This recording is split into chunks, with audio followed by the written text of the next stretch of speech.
Parler en fait du projet GCO sur Pulverisheim, je me permets de prendre la place de Vinci, parce que logiquement ça aurait été à eux de le présenter, parce qu'ils connaissent beaucoup plus en détail toutes les techniques, toutes les vicissitudes, quoique il y a des changements quasiment journaliers, donc je ne suis pas autant convaincu.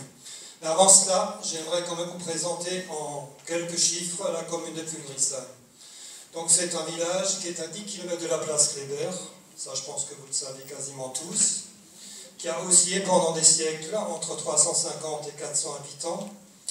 Et d'ailleurs en 1964, on avait 375 habitants. C'est facile à garder parce que 375, c'est en fait notre numéro INSEE. Ça c'est rigolo.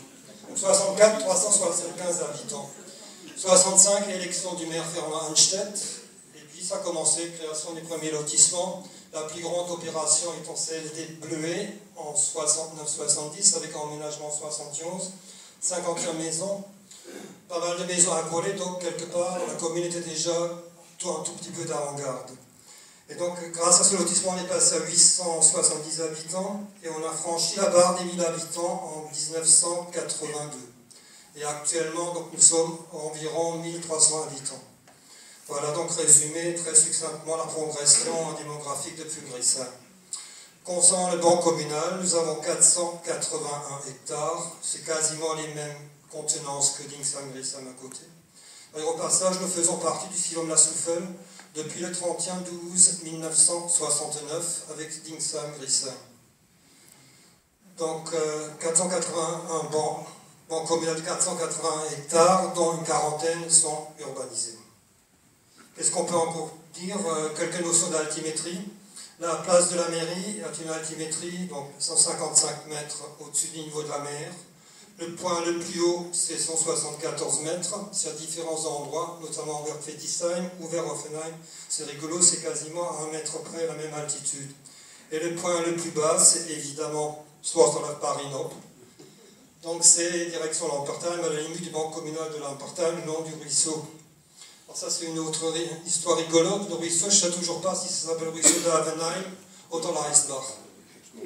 Parce que lorsque je suis allé il y a quelques années, quelques longues années à l'école primaire, notre instituteur, M. Stolz, nous racontait toujours ça, on m'en parle. Et tout d'un coup, on a appris au cadastre, il y a une partie qui s'appelle le Eisbach.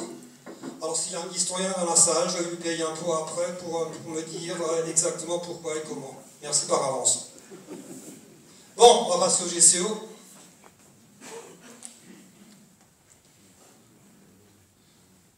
Évidemment, sur le trajet est prévisible, prévu depuis 1973, avec quelques toutes petites modifs, je ne peux pas vous raconter grand-chose. Ça démarre à Wendenheim, en reprenant la 4 et la 35, enfin, en reprenant façon de parler. Hein. Donc les véhicules de la 35 et de la 4 peuvent se rendre sur le GCO. La modif de Wendenheim, je vous en parlerai après. Et donc ça se termine du côté du Pickheim-Dutenheim pour se raccorder dans la 35, quasiment à côté d'Innenheim. Donc il y a 24 communes concernées. Là, ce qui m'importe le plus maintenant sur cette carte, c'est de bien regarder ce tracé. En fait, c'est une jolie courbe qui est presque parallèle à la ville de Strasbourg. Et pour moi, le GCO n'est pas une simple route. En fait, le GCO, j'en suis certain, voilà, je parle vraiment, je m'engage un peu. Pour moi, c'est plus un aménagement foncier encore. Regardez donc sur Strasbourg, sur l'entrée de Strasbourg, actuellement on parle de plus en plus d'un boulevard urbain. Boulevard urbain, pourquoi? Pour urbaniser à outrance. Bon, je sais bien que ça correspond aux volontés du Scotters. Ça c'est clair, Scotters, il faut densifier. Bon, pour ceux qui ne savent pas, c'est le schéma de cohérence territoriale de la région de Strasbourg, et c'est le document d'urbanisme qui se superpose au PLU. Donc le PLU doit absolument respecter le Scotters et les permis par conséquent aussi. Donc pour le GCO, c'est exactement la même chose. Pour moi, une fois qu'il sera construit, bon, il ne le sera jamais. Je l'espère, je souhaite et j'en suis persuadé, sinon je ne serais même pas là. Comme je n'aime pas parler, je parle parce qu'on m'y oblige et parce que je le sens nécessaire, je suis convaincu de la chose.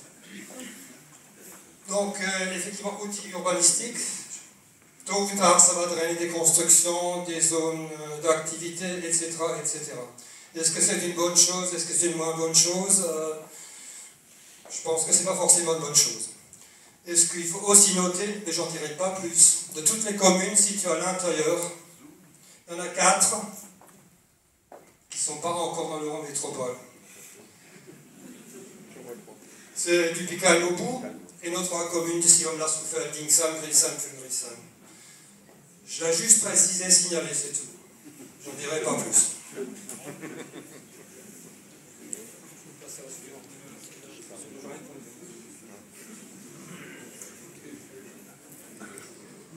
Alors là, on est à la fameuse modification du raccordement. Donc l'autoroute qui vient de Brumath ou de Paris, c'est comme vous voulez, qui initialement sur le projet devait aller droit sur Strasbourg. Pour l'instant, elle va droit sur Strasbourg. Pour l'instant toujours, ouais. Mais dans les discussions, enfin, en prévision, donc, et pour aller sur le GSCO, dans le projet initial, il fallait passer par une rocade ou une amorce, ou appelez ça comme vous voudrez. Alors ils ont fait une invention géniale. Passe direct, l'autoroute continue direct. Il y a juste un virage à prendre et on est sur le GCO. Et pour aller sur Strasbourg, il faut descendre par une rocade et reprendre. Alors je ne sais pas, ou bien je suis un imbécile, ou bien il y aura des ralentissements. Donc forcément, ça ne va pas aller.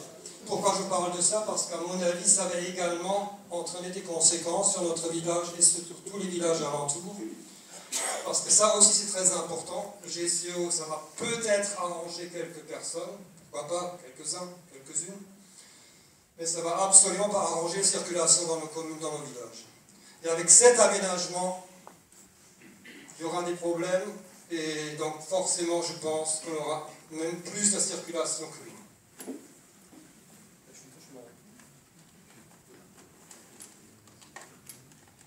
Voilà.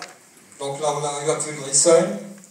Donc vous avez la rue qui va sur Offenheim. Et donc le GCO, il vient du sud. Généralement, c'est bien ce qui vient du sud. Pas celui-là. Donc il rejoint le pan communal de Fulgrisheim à l'endroit où il y a la route départementale. Alors là, déjà, il y a des choses très bizarres. Il semblerait qu'on veuille modifier le tracé de la route d'Offenheim actuelle.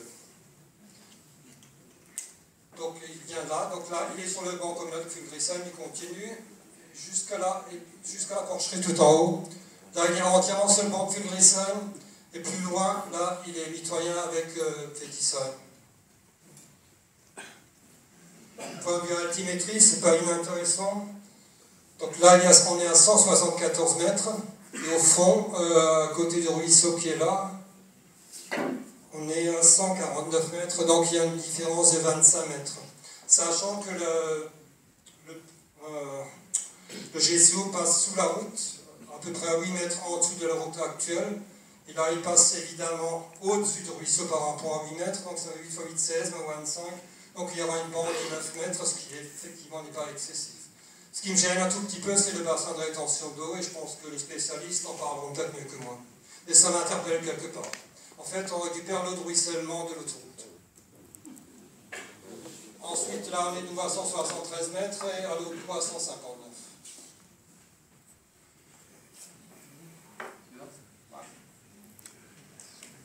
Donc là, on est dans Fulgrisheim ouest. Là, vous avez la sortie de la route qui va direction Offenheim, la RD 64, pour ne pas la nommer. Donc là, le quartier des Mulrheim. L'ancienne décharge, la déchetterie, et donc là, cet endroit-là, donc la route d'Offenheim passe au-dessus du GCO. Il y a à peu près à 8 mètres, mais il semblerait que c'est des chiffres pas forcément figés.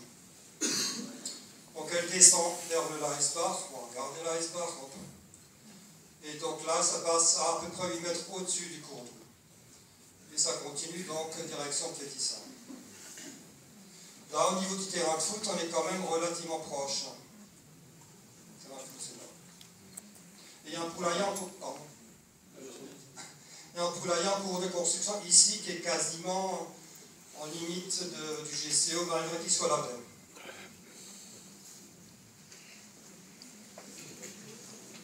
Donc là, on sort de Fulgrisheim par la RD 31, Petzmarkland, donc direction Fétisheim. On est en limite de banc communal ici. La porcherie de la famille Roth, elle est ici. Et donc là, bizarrement, le GCO est à peu près, je dis bien à peu près parce que apparemment c'est pas figé non plus, au niveau de la route. De sorte que quand vous venez depuis le Grissam, il faudra monter une petite côte pour passer sur le GCO. Donc quand vous venez de l'autre côté, comme vous êtes plus bas, ce sera une belle petite côte. La dernière. Donc là, il faut tourner quelque part parce que là, en fait, on est dans Pédissal, donc côté ouest, et on regarde vers l'est. Donc là, on sort de Pédissal, toujours pareil avec 31, c'est la même route. À gauche, là, vous avez le grand village d'Aoul, le virage, et puis là, derrière